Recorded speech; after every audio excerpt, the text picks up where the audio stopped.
be showing you what power tools I would have wanted when I first started getting into woodworking or like wood crafts. I'm also gonna show you some accessories that I use on the regs and that are my go-tos. So obviously you can see the power tools behind me. We're just gonna dive right into it. When I first started working with wood, I only had a handsaw and a hammer and I forget what else, like a staple gun. And those are my 3 tools that I just had to make do. So obviously I did crafts within that realm. One of my first tips that I have for you guys, and it also goes along with my first power tool, is don't get in over your head with power tools when you are starting out. If you are terrified of the table saw, if you're terrified of cutting wood, let your local Home Depot or whatever kind of hardware store that you have handle your cuts for you, because dealing with a saw on your own for the first time is very scary. I suggest starting as small as possible. Dive in with a power drill and an orbital sander. That way you can put together the wood that you already got cut and you can sand it on down yourself and get the feel for what it feels like to have these guys in your hand.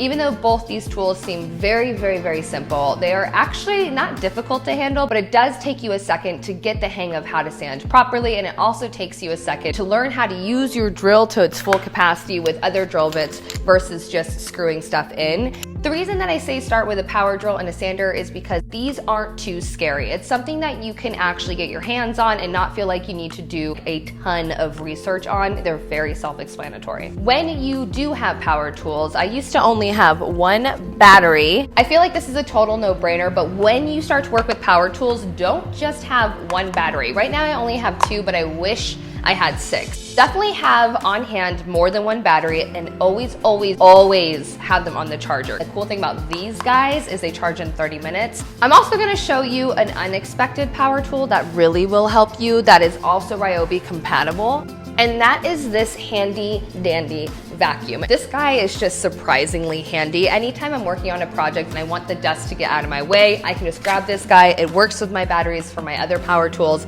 Just plug it in, clean up the area super quick.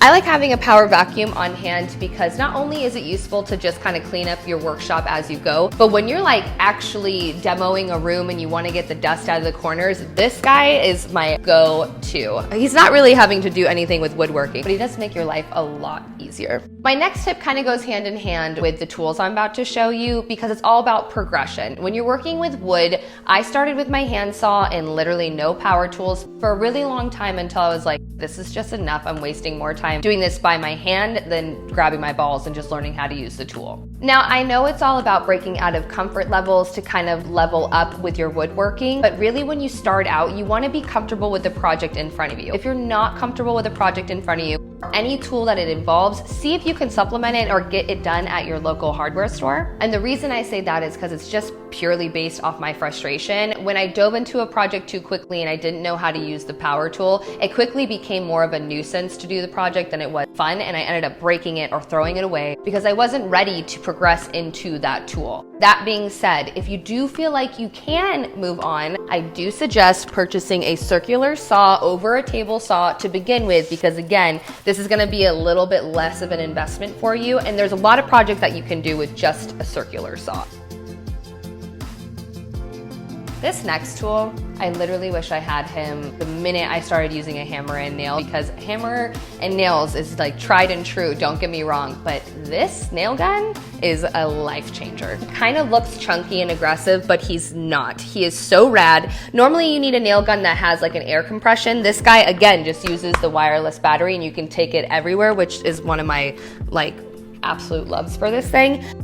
If you're working with a new tool, don't dive into the project quite yet. Get some scrap wood or maybe do a test DIY before to make sure that you can handle the power tool appropriately. Number 2, that the product is actually going to look like what you wanted and the finish will be smooth. If there is a different way to go about it and you just don't feel comfortable using the power tool, like I said, switch your recipe and find a substitution.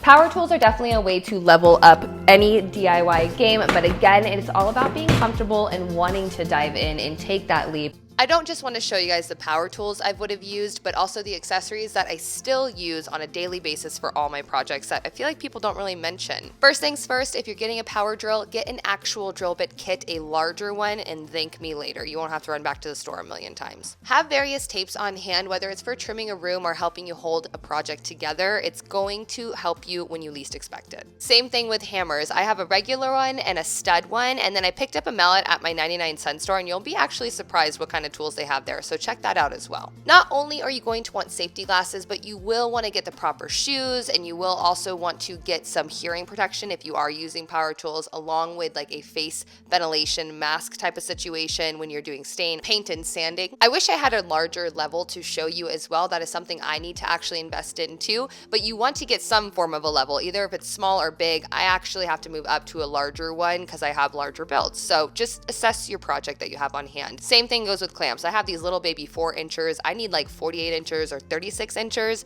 so ensure you're getting the proper clamps for the type of projects you're doing. This worked for my smaller projects, but now I gotta upgrade. A speed square is good for just about anything, but to be completely honest, the reason I have it is because whether I had a level or a ruler, I didn't draw a correct straight line on my pieces of wood when I needed to cut it. This gives me a straight and perfect guideline every time.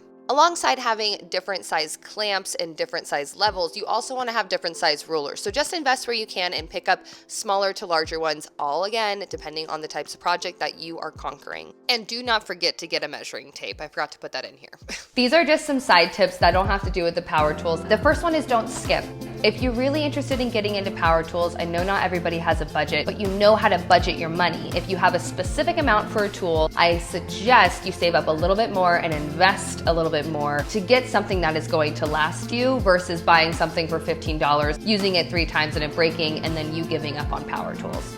I mentioned this before, but ease your way into the tool. Don't just jump into a project because you want this big, awesome result. Make sure that you feel comfortable with the process. I wouldn't go play soccer with a professional soccer player because number 1, your girl doesn't like cardio, and number 2, I know nothing about soccer. I would have to start from a beginner level and work my way up. Same thing goes with tools. Next tip is start small. If you want to get into woodworking, start with like a small frame photo or a small wood project that involves the power tools that you want to use, but something that you can manage. Everybody has to start somewhere, and that's something that you need to remember. You can't just dive in and start to make a whole entire house when you have no idea how to use a power drill. All of this advice is only from my journey. Like I said before, I am no professional. I am learning this with you guys as I go. So bear with me with the advice. It might seem a little bit like duh, but maybe this will help somebody. This is also kind of like life advice. Don't bite off more than you can chew. Don't start 6 projects that you're trying to learn a new tool with. Do 1 project, finish it, enjoy the fruits of your labor, and then move on to the next one. I feel like this goes without saying, but safety is key. You need safety glasses. You need the right kind of shoes for the job that you are doing, and you need to research all of that to make sure that you're not missing out in an area that is going to be crucial for your actual body in the process. Last but not least, don't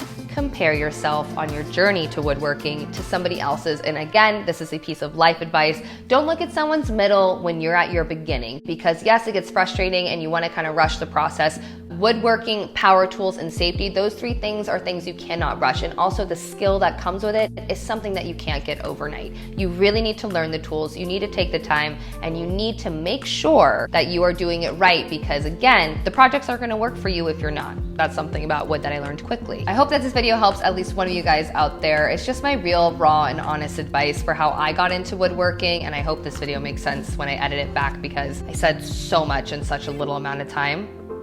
I am just getting more and more awkward by the minute sitting here, so I'm gonna just head out. I have no outro for this. Love you guys. Thank you guys so much for tuning in today. I have linked down below some quote unquote kits. No, this is not sponsored, but I just wanted to make something where you can actually purchase these if you wanted to. So I made an accessory kit and a power tool kit. I hope you have a great rest of your weekend. I'll catch you Wednesday with another DIY.